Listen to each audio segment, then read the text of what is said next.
everybody. Thank you so much for joining us. This is your host, Iram Saeed, with the Global Tel Summit series From Heartache to Joy.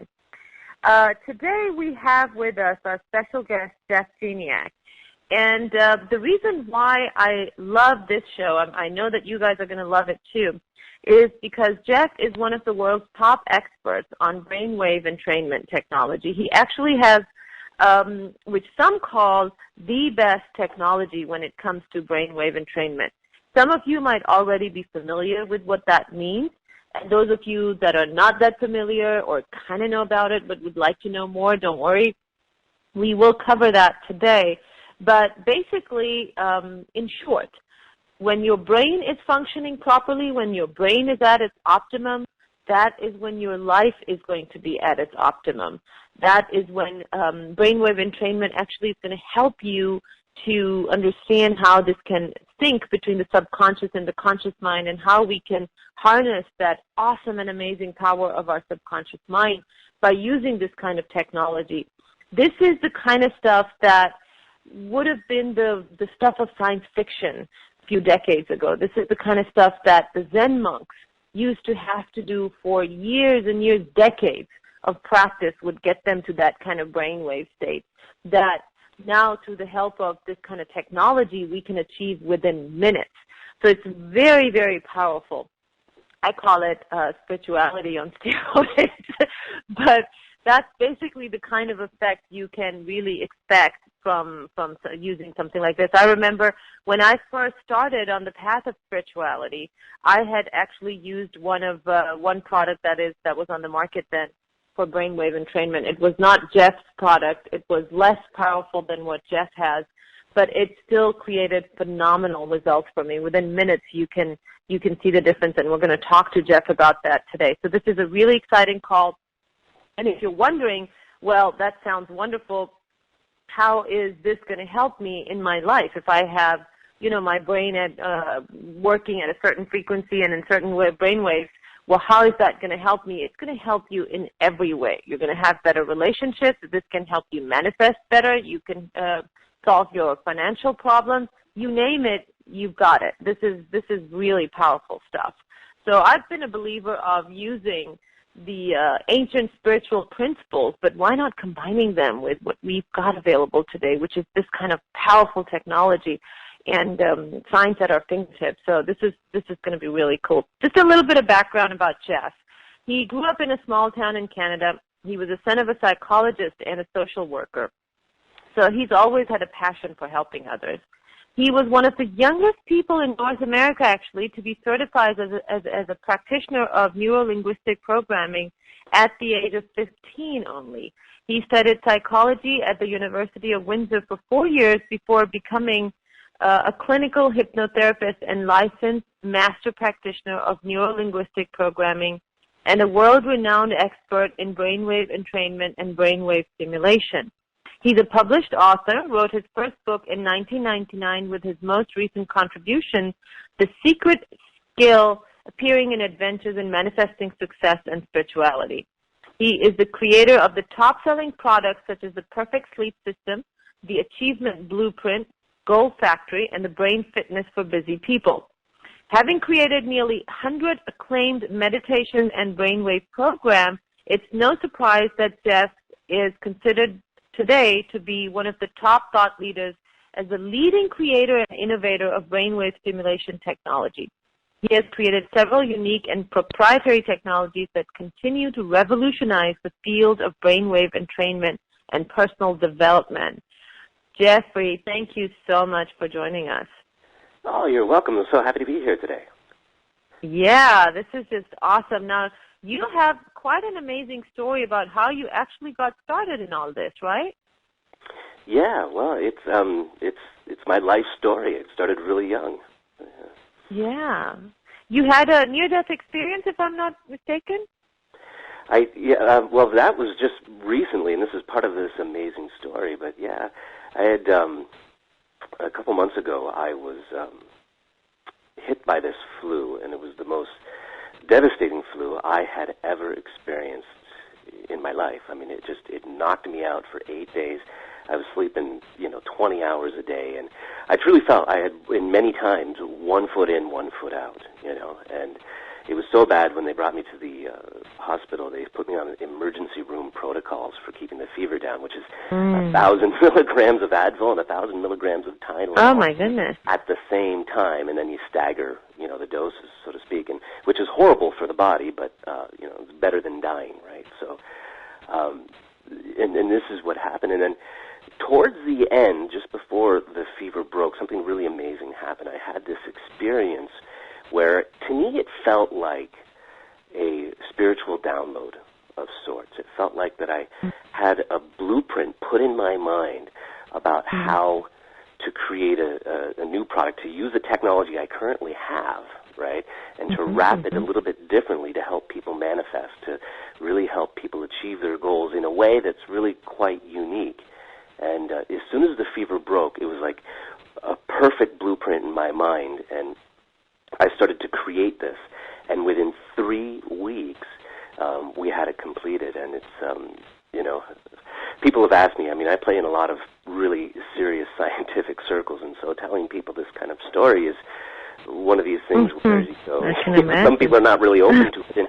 And I had somebody ask me, they said, could this have been a result of the high fever, right, and all this information? Could it be medically explained by it? And the answer is, yeah, it actually could be. I do work in this industry. It could have, but it felt a lot different than that, a lot more than that, because typically when I create a product or something that's, we're going to release out to the world to help people, it's usually a year in development. This thing came together in just 3 weeks and was up there, and then the feedback we've had from it so far has just been off the charts. Wow. Well, I'm so glad that you're okay now. We are happy to have you here and not step over to the other side. That was scary for a while, huh? Well, wow. It totally was. There were points in times where I just didn't know, right, if I was going to wake up. Wow. So we're going to talk about that blueprint in a little bit, but let's first talk about, for those of our listeners that are not that familiar with your technology, and especially exactly how does brainwave entrainment work. If you can, just kind of go back to the basics a little bit and explain that to us, please. Sure. Well, brainwave entrainment and brainwave stimulation, and they are two different things, and maybe I'll get into that distinction a little bit. But essentially this technology is the process of using stimulus, outside stimulus, usually sound and light. We can get into other stimulus as well if we want to be really creative, but normally it's sound and light, and we use it to stimulate the brain to move into a more positive way of functioning. Essentially, that's what it is. And so by using specific sounds and light frequencies, we know that the brain responds in specific ways to that. And how do we know? Well, people have been measuring brainwave activity, EEG activity, for 100 years now, with ever-increasing precision as the years have gone on. So we have actually a really wide and diverse roadmap of how the brain works electrically, right? And we know that when electricity moves in a certain way, we know that people are accessing certain parts of their brain. And we know that when it's restricted, we know that they're not accessing certain parts of their brain, or they're, feeling stress, or they're sleeping, or they're, we can tell. I can look at 10 different brainwave patterns, and I can tell you that, if a person is suffering with ADD, or if a person is experiencing trauma, right? So it's a really diverse roadmap. And so what we're able to do in studying all this is we're able to create specific tracks, sometimes video, sometimes sound, sometimes both. And through feeding those frequencies back to a person, the brain begins to respond to them in a natural way, increasing blood flow from the right side to the left side, increasing blood flow to the prefrontal cortex, balancing electrical activity. And this is really important because for most of us, we have, at certain points in time during every day, we experience certain levels of stress or fear or anxiety and overwhelm. And what we know is that those emotions, all of them, just about every negative emotion, starts to constrict blood flow away from the prefrontal cortex. And oftentimes we see the electrical activity bundled up, sort of spinning like a top on one side of the brain or the other. And this has a significant impact on the way we feel and how we're able to use our brain. The prefrontal cortex, for instance, is that part of the brain that's the some people call it the CEO of the brain. It's in charge of self-governance. It's in charge of making good decisions. It's that part of our brain when it's really active, right? We can look at a bad situation and say, you know what, it's not that bad. I can figure out a problem. Right? I can get through this. But when the blood flow is not in that area of the brain, we tend to overreact. We tend to get into negative thinking. We tend to spin, and loop in these really bad emotional states. And that means that we simply can't, contribute day by day to the life we want to live, because when our brain's not working as it should, right, we're not making the best possible decisions. We have a hard time managing our moods. And, there's two absolute truths in the world, I believe, right? There may be more, but these are the two that I talk about. You are what you eat and you are what you think, right? And that's just the bottom line. Exactly. Right? And so, oftentimes what we find is people come to my office and we take EEG readings and we monitor blood flow and we do this. When we remove all the stress and the bad, sloppy, messy thinking, we do some training in terms of thoughts, right, and how to direct thinking. We see that people excel. They achieve their goals. They solve their problems, right? But when people are in these negative states because of just everyday life, and when I say negative states, I mean, states that even when somebody says, I ask them, how you doing, and they say not bad, well, that means that's not a good state. I consider that a negative state, right? Because, not bad is just simply the absence of bad feelings, but it's not good either, right? And this is how most of us live our lives, and it's like running our lives, with one or two cylinders firing, right, instead of everything. And as a result, we seem to struggle and we seem to, not get the things that we want. And so the technology itself, we're able to stimulate this blood flow, this electrical activity in the brain, and literally give people's brains back to themselves, right? And so this is the power of the technology. Yeah. Well, and it's amazing, Jeff, because I agree with everything you were saying. And I recently had the opportunity to listen to one of the masters in the world, when it comes to personal development, Anthony Robbins. He charges, I didn't even know this, but he charges $1 million a year for coaching with him personally. Did you know that? He's worth it. There's a lot of people that do, for sure. Yeah, and he's coached, presidents of countries and, CEOs and billionaires, and of course, so his personal coaching, he charges $1 million. And one of the things that he says, which is the absolute truth for him, is that everything is controlled by your mindset. Your mindset is going to determine what kind of life you are leading. And the quality of choices you make is going to also determine the quality of your future. So exactly what you were talking about, a lot of times our brains get stuck in certain patterns because of, certain thinking behaviors, and sometimes even chemical imbalances, whatever that might be. In order to shift that behavior, just to use your willpower, sometimes doesn't work. At least that's what I have found. And you were kind enough to let me sample some of your work, and I've been working with that because my problem was ADD and have really poor memory. And I've been using your technology, and I was mentioning it's only been 10 days, and I've noticed a pretty significant difference, especially in my focus, because I was going through that a lot, that my brain just kept firing in all different directions, and I couldn't focus anymore. And, being a single mom, I guess everybody goes through that. But it's been remarkable. So the technology is powerful.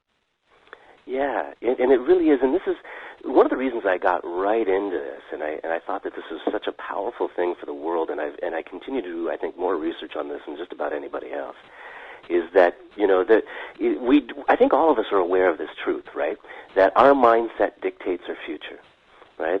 How we think about ourselves, the people around us, and the world around us is the single most determining factor in regarding to where we'll be in the future and the quality of life that we're experiencing. And if people are not happy with their lives right now, love it, hate it, and I hope you love it more than you hate it, but it's a result of all those ways you've used your mind, right? And the thing is, when we tell people that, right, it's like telling a heroin addict, I know your problem. It's heroin. Stop it, right? It's like telling somebody that's deeply addicted to something to just simply change.